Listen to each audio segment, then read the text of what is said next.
Zee 24 तास म्हणजे राज्यातील आघाडीची वृत्तवाहिनी. मात्र केवळ बातम्या देण्यापुरतंच आम्ही आमचं काम मर्यादित ठेवलेलं नाही, तर सामाजिक भान आणि सामाजिक बांधिलकीही आम्ही जपतो.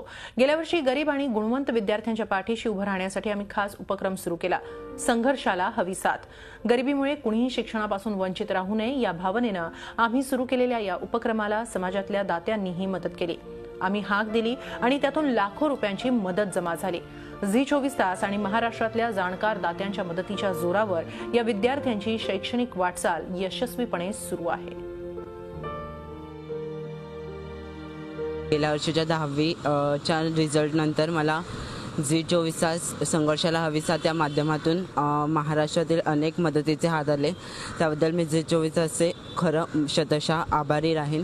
त्यांच्या मदतीच्या हातांमुळेच आज मी माझ्या आयुष्यात खूप मोठी वाटचाल सुरू केली आहे. घरातील आर्थिक परिस्थिती खूप गरिबीची होती, त्यामुळे झी 24 तासमधील दानशूर व्यक्तींनी मला सहकार्य केले आणि आर्थिक मदत केली, लॅपटॉप घेऊन दिला.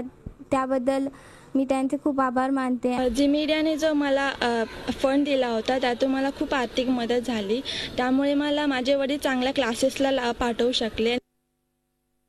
10वीच्या आधी माझी परिस्थिती एकदम हलाखीची होती, पण जेव्हा 10वीला मी 10वी पास झाले तेव्हा झी 24 तासने माझी बातमी उचलली.